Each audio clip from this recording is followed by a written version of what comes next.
ꯑꯍꯥꯟꯕꯗ ꯉꯁꯤ ꯃꯔꯨ ꯄꯥꯎ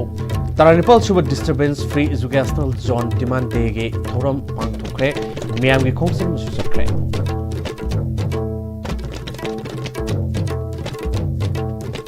ꯑꯃꯗꯤ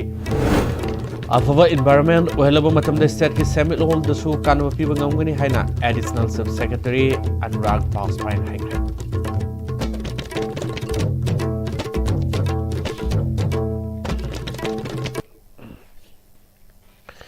ꯈꯨꯔꯨꯝꯖꯔꯤ ꯃꯤꯡ ꯇꯥꯕꯤꯕꯁꯤꯡ ꯇꯔꯥꯃꯨꯛ ꯁꯨꯕ ꯂꯣꯏꯅ ꯄꯥꯎ ꯁꯟꯅ ꯄꯤꯖꯔꯤ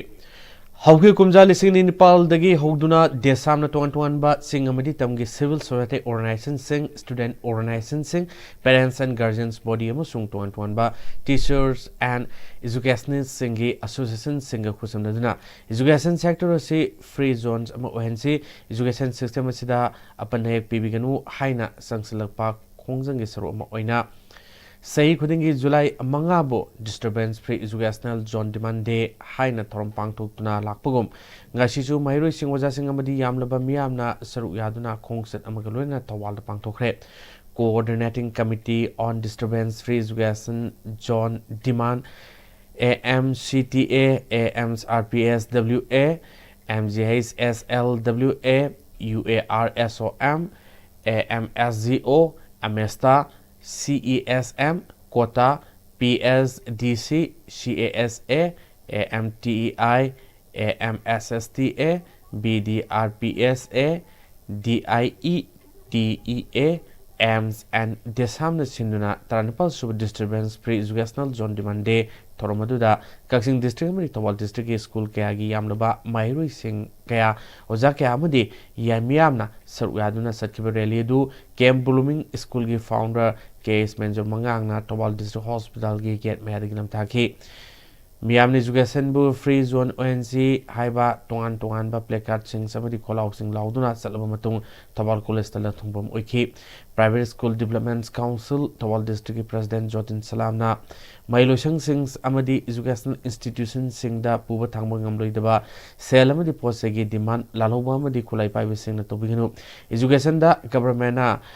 Politicization Tobiganu Education ga mari leinaba thabak singda corruption nepotism and favoritism tobiganu education as education EU gi director matik saba oja singdagi uhenaba thabak lengak na paket piu education bu yekhai thingai ba pi daba mafam disturbance free zones ohen biu haiki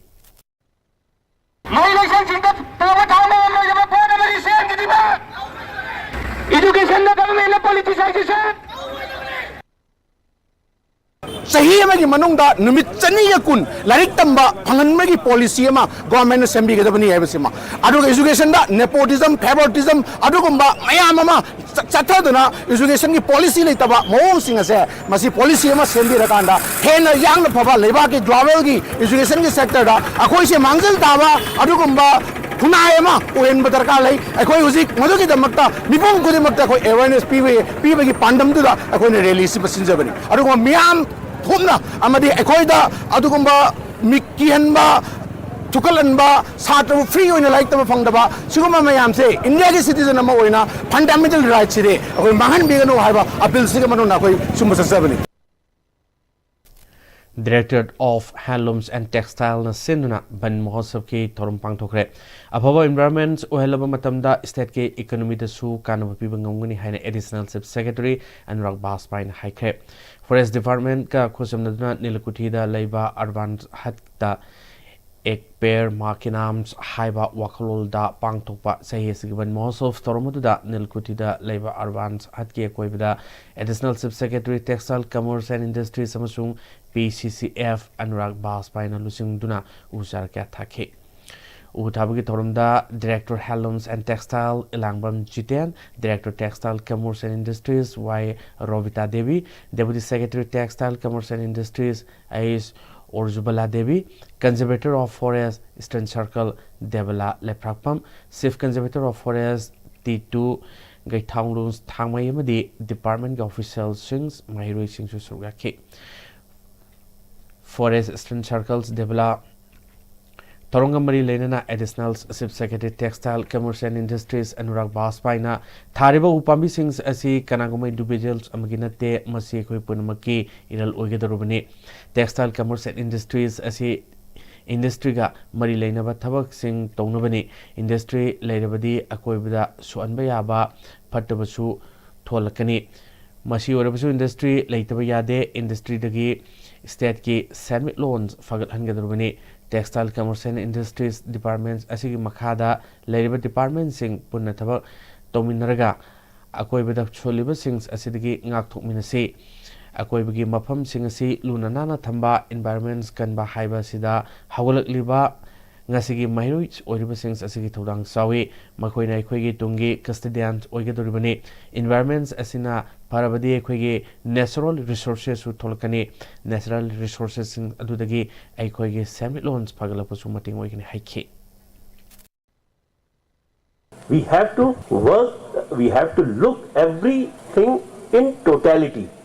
Then only the state can grow, then only the resources of the state can grow, then only the overall environment, atmosphere of the state can grow, then only the economy will grow. Without good environment, there will be no good economy. I tell you, be assured, you look at any country who is developed, that country is having good environment first, then only the good economy. You see across the world, the European countries who are the most developed countries, and among them Finland is the most developed country. You see how good, how environment friendly is Finland, and that is one of the most developed countries in the world. Humudra Taruk Subaban Mohosob listening Kungamagi, Torungi Soroma Oina Forest Department, Sinduna, Kansiburgi, Lisang Hidelgi, Lambigi Nakalda, Utawgi Tormpang Tokre, Utawgi Tormotukumari Lenena, Division Forest Officer, AMS Wungrins Lansing, MSF, Urban Forest Division, July Tage, Ahanba Sales, Asiban Mohosobi, Torom, Babam Kuding Makta, Pangtok Nabugumna, Urban Forestry Division, Su, Haiba Sales, Asida, Usara Yentopa, Ameritabi Tabak, Pangtok Galuna, PWD dagi ayaba lawraga lambigi nakalda u thabagi thabak se paikhat pani thariba upami sings asi department na su yengsinbagi thabak tawi adubu upami sings asi hinganbada nagyata leiba miyamgi mateng su muthautai ngasidagi lisang hidel mapada thaba horiba u sings masigi makha sathaba oina u sing asi long phaw thakhin haiki sigi roadside plantation se akoina मुझे PWD का गांगनर का सिर्फ अकोना जगह से याम लेम बनी ना freed लेवनी ना अकोना सिर्फ ब्लॉक प्लांटेशन में डेवलप करनी बा रोडसाइड ब्लॉक प्लांटेशन में ना दुन लेयर अनि अभी भी एम दा अकोना सिर्फ जो प्लांटेशन होने Amaramda Safe Environments Habitimda Lands Club of Kanchipuramadi Lands Club of Singjamaina Puna Sinduna Ngasi Urupokta Leba Ram Krishna School ki campus mamangda Manungda Usharaka Thakhe Tormadu the Lands Club of Kanchipuramadi Lands Club of Singjamai Thaupu Bakana Sarugaki Lands Club of Kanchipur President Ningombams Ibatomina Thariba Using Asi Hinganduna Malengoina Honulaba Ingasa Sidaki Ngak Topangamna Nabakwana Minisi Haike Tormadu the Lands Club with Tobuba Tobubi Kasu Sarugaki Usingje, and I have the Usingji Maron Tokte, at Mamichu de Ngam Tokte, Aduna, Okan Ising Tang, running have a hiving of the Nina Tamchana, I can sing Kaidiba, Masi, Tarawi. Union's Public Service Commission UPSC na competitive process amgi makada Ministry of Labor and Employment Directorate General of Employment ke Deputy Director Targanithoi Kalakpada Yaroklaba Manipuri gi Ningthogzams Ajitpu former Chief Minister and Birena Assam Kodol Porpidun Puning Tawtkre Luang Sangbam da Labor former Chief Minister gi Yumda Pangthokiba Tormaduda Labor Sigidamakta Hawalakliba Mahiroigi Yaifenaba Tabak Toromda Hanbalaitana Miamgi Tabak Toroms Kaya Pangthoknaba Pautak Piki Panbayai Mark Tawal District ki Kangabox Kulakfam Mamang Lekai Digi Ningthogzams Lal Babu Amadi and Bhanu Debigi Masanupani Mark Hojog Ministry of Donor Silongda Resource Officer Planning Soina Tabak Puribani Paugi Martana Brem Taluzari ꯃꯇꯝꯒꯤ ꯅꯨꯡꯁꯤꯠ ꯅꯨꯡꯁꯥ ꯑꯃꯗꯤ ꯑꯏꯪ ꯑꯁꯥꯅ ꯃꯔꯝ ꯑꯣꯏꯔꯒ ꯂꯣꯛ ꯊꯨꯡꯕ ꯑꯃꯗꯤ ꯈꯨꯕꯅ ꯆꯤꯡꯕ ꯇꯠꯇꯅ ꯊꯣꯛꯍꯜꯂꯤ ꯄꯨꯝꯅꯃꯛ ꯁꯤꯕꯨ ꯈꯨꯗꯛꯇ ꯐꯍꯟꯕ ꯉꯝꯂꯕ ꯀꯐꯤꯗꯣꯟ ꯀꯞ ꯁꯤꯔꯞ 100% ꯍꯥꯔꯕꯦꯜ ꯄ꯭ꯔꯗꯛꯅꯤ ꯂꯣꯛ ꯈꯨꯕꯗ ꯅꯠꯇꯅ ꯅꯞ ꯃꯍꯤ ꯆꯦꯜꯂꯕ ꯑꯃꯗꯤ ꯈꯪꯅꯥꯎ ꯃꯔꯦꯡ ꯃꯔꯦꯡ ꯆꯠꯂꯒ ꯂꯣꯛ ꯀꯪꯈꯨ ꯈꯨꯔꯕ ꯀꯐꯤꯗꯣꯟ ꯀꯞ ꯁꯤꯔꯞ ꯊꯛꯄꯤꯌꯨ ꯀꯐꯤꯗꯣꯟ ꯀꯞ ꯁꯤꯔꯞ. Admission for 2025. As the institution is emphasizing hands-on training, cardiovascular technology students are trained echocardiography at very early stage in British style. Hi everyone, I'm a student of BSc Cardiovascular Technology second year, started doing hands-on echo. For further details, please contact 600-975-2429 Academic Department Sky Hospital. ꯍꯣꯡꯂꯛꯂꯤꯕ ꯄꯨꯟꯁꯤꯒꯤ ꯂꯝꯕꯤꯁꯤꯗ ꯑꯔꯩꯕ ꯆꯥꯕ ꯌꯥꯕ ꯃꯈꯩ ꯆꯥꯁꯤꯟꯅꯔꯤ ꯑꯗꯨꯅ ꯍꯤꯗꯥꯛ ꯂꯥꯡꯊꯛ ꯀꯌꯥ ꯑꯃ ꯆꯥꯗꯕ ꯌꯥꯔꯛꯇꯦ ꯆꯥꯁꯤꯜꯂꯤꯕꯁꯤꯡꯗꯨꯅ ꯑꯗꯣꯝꯒꯤ ꯂꯤꯚꯔꯗ ꯀꯌꯥꯝ ꯁꯣꯛꯍꯜꯂꯤ ꯈꯪꯕꯤꯕ꯭ꯔꯥ ꯂꯤꯚꯔꯅꯕꯨ ꯁꯣꯛꯂꯕ ꯆꯥꯅꯤꯡ ꯊꯛꯅꯤꯡꯕ ꯐꯥꯎꯗꯕ ꯄꯨꯛ ꯅꯨꯡꯉꯥꯏꯇꯕ ꯈꯣꯡ ꯍꯥꯝꯕ ꯅꯨꯡꯉꯥꯏꯔꯛꯇꯕ ꯑꯃꯗꯤ ꯀꯨꯆꯨ ꯀꯨꯃꯦꯟ ꯁꯦꯡꯍꯜꯂꯛꯇꯦ ꯈꯨꯗꯤꯡꯃꯛꯁꯤꯕꯨ ꯉꯥꯛꯊꯣꯛꯀꯦ ꯍꯥꯏꯔꯕꯗꯤ ꯅꯦꯆꯔꯦꯜ ꯁꯤꯔꯞ ꯑꯃꯗꯤ capsule Jolip 100% natural syrup and capsule. Hacchang phana thamge hairabadi iramda masimaktada leiba khwaidagi pharaba hospitalsingi manungda ama oiriba Babina Hospital leijari. Mafam asida thajaba yaraba amadi sel yamna changdana specialty kun henbada ana layeng-bagi khudong chaba pizari. Pediatrics, cardiology, cosmetic surgery amadi specialty makal makha kayada aikhoigi specialist singna marik chumna thawai hacchang yauna layeng-jari. Aduna state wangmada amuk karigi chatlugani aikhoigi Manipur dasu hojikti awangba thaki healthcare fanglabada. Matam manghan biraganu sel hena tingan biraganu aikhoigi specialist singdagi malemgi afaba thaki layeng pathakta yumpham oiba service lobiyu. Babina Hospital, where hope meets compassion. Akupa marol gidamak Babina Hospital, Sajiwa Jail Road, Kabai Soy Impal East Lengsin Birau. Natraga, aikhoigi phone number 6909390666 ta call tawbirau.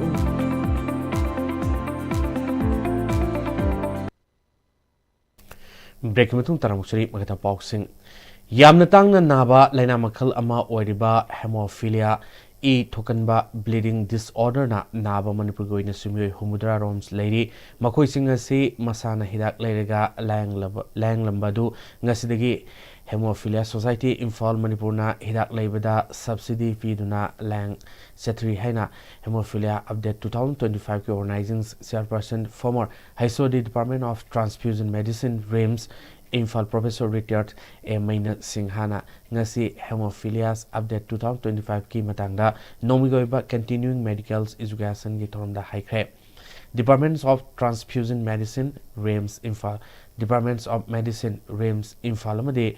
Hemophilia Society Imphal Manipur na sinuna RAMS ki Jubilee Hall da pangthopa thoromaduda organizing chairpersons former HOD Department of Transfusion Medicines RAMS Imphal ki Professor Retired Maina Singhana makhatana haikibada mama mapadagi thangtharakpa laina makhals ama oriba Hemophilias ase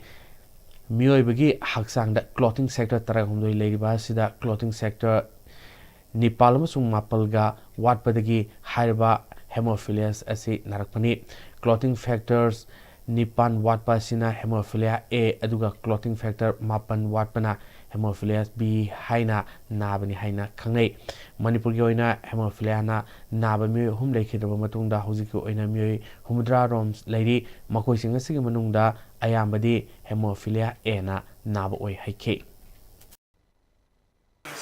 Hemophilia si akoigi e thokan ba ai bleeding disorder makhalamani masi inherited disease ne masi gi gene clotting factor sing se makoi synthesize tawri si X chromosome haiba nupi di yawba nupa da su X yawi ko nupa dan XY nupi dana akoigi XX adugi manungda X ama sideda defective oiragadi masagi factor 8 natraga 9 hairiba protein jingsi clotting factor jingsi makoi sungbada 1 sungba natraga na 0 level bhauda oiba yai Ad hairiba factor 8 and the 9 si wat lagadi makoi si akoina factor 8 wat lagana hemophilia A kaure aduga factor 9 si wat lagana hemophilia B kaure aduga masi treatment si di hoji phawba ki una leiri si di masai ki wat iba factor se replace tawbani RAMS Imphal ge Director Professor G Sunil Kumar Sharmana Hemophilia asi rare disease oirosu rare disease program gi manungdadi sende Government of India gi tonganba program da yogjaba oi haukiba diket aniroms asida hariba laina asi layangbada yamna kumang shauksinduna ohomba kaya u fangle Rims Hospital asida su rare disease sings asi layangbada yamna kumang shauksin hospitals amadi oidabani hariba Hemophilia laina asisu hospital sida lemna lang yana ba thoksil tharangs pakanana basu hona bagaluna irai khudingi Rims Hospital da hangbe specials OBD desu Hemophilia gisu hapsilagini haiki.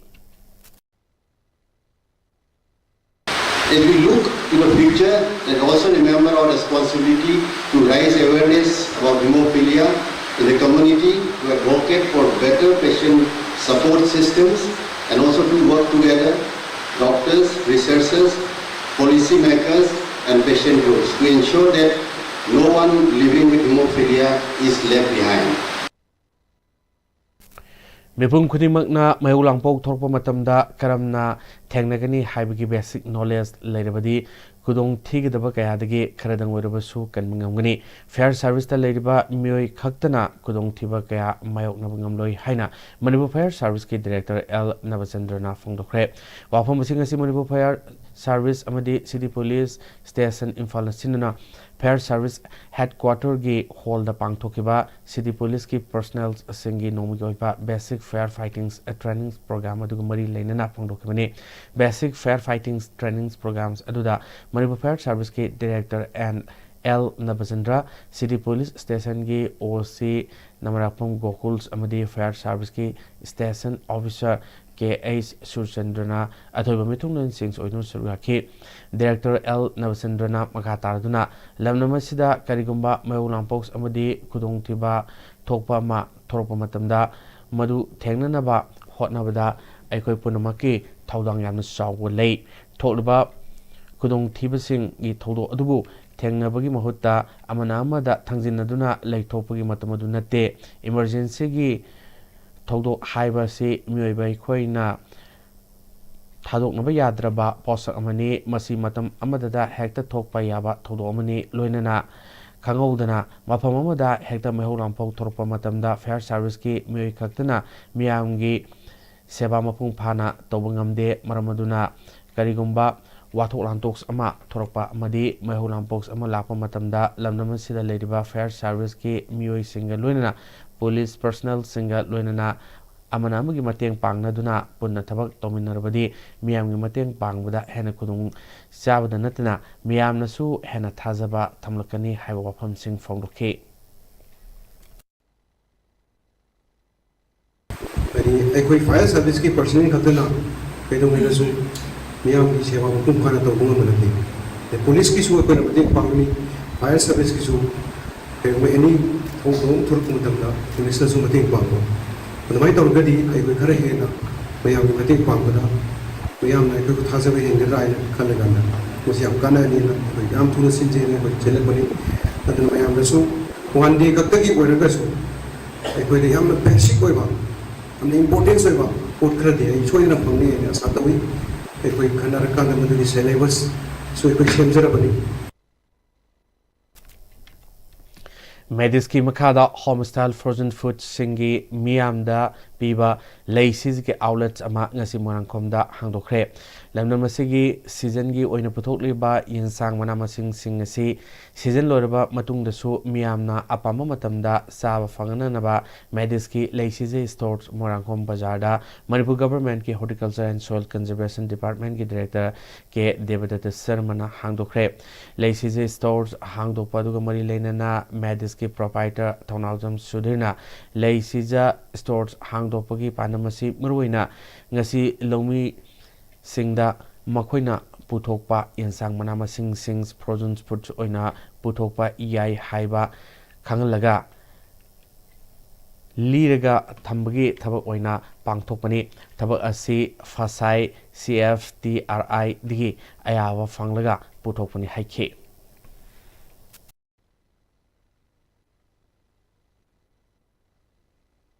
용삭시 얌 사티번 15 days 되는 마tam 비데바 아 아두이 마망도 비르가서 얌 땅 바이다라 ꯑꯗꯒꯤ ꯍꯣꯡꯉꯛꯄ ꯃꯇꯝꯗꯅ 15 days ꯍꯥꯏꯇꯥꯔꯗꯤ ꯍꯦꯛ ꯂꯣꯁꯜꯂꯛꯄ ꯑꯅꯤꯒꯤꯁꯦ ꯌꯥꯝꯅ ꯆꯦꯛꯁꯤꯟꯕ ꯗꯔꯀꯥꯔ ꯑꯣꯏꯕ ꯍꯥꯏꯇꯥꯔꯦ ꯑꯩꯈꯣꯏꯅ ꯌꯦꯡꯉꯒ ꯁꯦꯝꯍꯧ ꯇꯥꯕ ꯑꯗꯨ ꯈꯛꯇꯅꯦꯕ ꯑꯗꯨꯅ ꯌꯨꯝꯊꯣꯡ ꯈꯨꯗꯤꯡꯃꯛꯇꯁꯨ ꯁꯦꯝꯕꯤꯕ ꯌꯥꯏ ꯁꯤꯗ ꯅꯠꯇꯅ ꯑꯩꯈꯣꯏꯅ ꯕ꯭ꯔꯣꯀꯣꯂꯤ ꯍꯧꯖꯤꯛ ꯀꯣꯕꯤ ꯂꯩ ꯄꯨꯊꯣꯛꯏꯁꯦ ꯀꯣꯕꯤ ꯂꯩ ꯃꯇꯝ ꯑꯃꯗ ꯍꯦꯛꯇ ꯁꯟꯅꯕꯨꯛ ꯆꯥꯎ ꯌꯥꯗꯕꯗꯣ ꯍꯧꯖꯤꯛ ꯑꯩꯈꯣꯏ ꯐ꯭ꯔꯣꯖꯟꯒꯤ ꯑꯩꯅ ꯄꯨꯊꯣꯛꯏꯁꯦ ꯄꯨꯔꯒꯗꯤ ꯍꯦꯛꯇ ꯂꯧꯕꯤꯌꯨꯔꯒ ꯗꯤꯞ ꯕꯤꯁꯔ ꯈꯪꯗꯦ ꯑꯩꯈꯣꯏ ꯌꯨꯝꯒꯤ ꯐ꯭ꯔꯤꯖ ꯈꯪꯗꯦ ꯀ꯭ꯋꯥꯟꯇꯤꯇꯤꯗꯣ ꯍꯥꯏꯇꯥꯔꯦ ꯆꯟꯅꯕꯗꯣ ꯑꯗꯨꯝ ꯇꯧꯕꯤꯔꯒꯗꯤ ꯌꯨꯝ ꯈꯨꯗꯤꯡꯃꯛꯇꯁꯨ ꯁꯦꯝꯕ ꯌꯥꯕ ꯍꯥꯏꯇꯥꯔꯦ ꯑꯗꯨꯅꯅꯦ ꯑꯩꯅ ꯍꯣꯝ ꯁ꯭ꯇꯥꯏꯜ ꯐ꯭ꯔꯣꯖꯟ ꯐꯨꯗ ꯑꯩꯈꯣꯏ ꯄꯨꯝꯅꯃꯛꯁꯦ ꯒ꯭ꯌꯥꯟ ꯇꯥꯃꯤꯟꯅꯔꯒꯗꯤ ꯐꯥꯔꯃꯔꯁꯤꯡꯁꯨ ꯀꯜꯂꯅꯤ ꯑꯩꯈꯣꯏꯒꯤ ꯃꯄꯥꯟ ꯇꯥꯡꯉꯤꯕ ꯃꯄꯥꯟꯗ ꯇꯥꯡꯉꯤꯗꯅ ꯍꯧꯖꯤꯛꯁꯦ ꯁꯤꯁꯨ ꯃꯁꯤꯒꯤ ꯇꯥꯡꯕꯒꯤ ꯆꯥꯡꯁꯦ ꯍꯟꯊꯔꯛꯀꯗ꯭ꯔꯥ ꯈꯟꯕꯒꯤ ꯋꯥꯈꯜꯂꯣꯟꯗ ꯑꯩꯒꯤ ꯕ꯭ꯔꯥꯟꯁꯦ ꯃꯦꯗꯤꯁꯅꯦꯜ ꯂꯩ ꯁꯤꯖ frozen food home style frozen food ꯑꯅ ꯑꯩꯅ ꯃꯦꯅꯤꯐꯦꯛꯆꯔꯤꯡ ꯇꯧꯔꯒ ꯄꯨꯊꯣꯛꯆꯔꯛꯄꯅꯤ Horticulture and Soil Conservation Department ki Director K. Devadatta Sharmana khongthang asi aikoina pukning thogatminase food sector da leriba awatpa asi menkhatminabagi achoba khongthang amo organi farmer producers companies amadi farmers singna aputokpa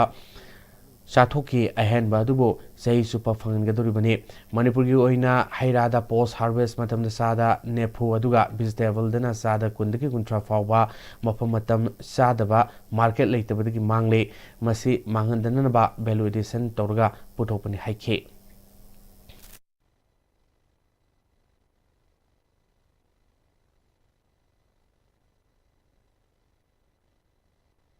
yamna athuba matamda Sauthokana, Saukhatpa ama oidana, Lamdam Sigi, Ladiba farmers sing, farming sector the Ladiba, food sector the Ladiba, Punamakse, Jumnatagi, Leader Tamba, Chahi Chupa Pangan Bada Natana, Mapanam the Putoktana, Coal Chenda, Mapanam the Putoktana, Aduga export to the abroad export to the Handak Dubai Daga Hangiba Mapam to the Iron Bagi Sugumba, Frozen Karigi Suma, Mayam Singsia, Coal Chenda, Hazana Samnaraga, Masi. Tawrakpa yabagi achauba akoigi pandam amada thabak tawbasi yamna thagatningai ni mangoloyo oisunu masi thuna chauthokpa amadi hogdokpa oisunu haibase hena chaukhatpa oisunu haibasi haijage Manipur Police Training College MPTC Pangai amadi Manipur Forest Departments and Inupuna Kusumnarga Ban Mahotsav ki Thoramama ngase Imphal East District ki YD da leiba Manipur Firing Range ta pangthokre A Great Forest Festival, Plant Trees, Safe Art, Haiba Hirams Asida, Yumpomurga, Pangtokiba Tormaduda, Firing Range Asigi Akoibeda, Tuan Bamakalgi, Ushar Singh Thakre, Toranga Mari Lena, Manipur Police Training College, MPTC, Pangage Director Shorokaibam Gautamna, Matam Chadana, Ising Sau Tokpa, Kahena Saba, Hengaliba, say, sing the Umang Yantatpa, Koktokpana Singba, Tobana, Aingasagi Kalda, Akaibaka, Torpasina Ori, Masida Tungi, Hawaliba, Isaisu, Sing the Su, Umang Yokat Bagi Matangda, Marik Sumna, Kangan Bagi Matotai, Ekoina, Uoma, Taraba, Haiba say, Tungi Horakadaba, Kayada, Ning Sing do not Lehorgadaba, Ababa Kong Tangamani Haiki. Akhoina di akhoida pirma poise akhoi ina taken for granted akhoi pirma amne akhoi taromli haibam wakhanda khanba munna khanbam darkar lei we should need to conservation of forest sugum wakhanji akhoi sum lakanda the significance of why we observe ban mohotsav asi yam clear no urakane akhoi khalakanda ko akhoi tawri sini ko khalakanda plantation of trees is one of the things which we should take it very seriously. It's not that we planted the trees. We should nurture the trees that it grows to its full length, full life. Hello, the Muru Pau Shamukan Pizri. Taran Paswa disturbance freeze Gasnal, John Demandegi, Toram, Bang Tokre, Miami Kongser Musakre.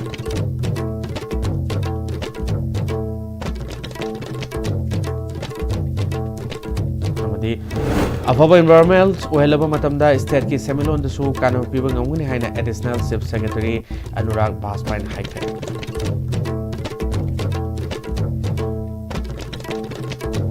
Migum su phaudia estimate pisiba Manipur paw mutan solution jiri mengtabi kono pomu kana kono jari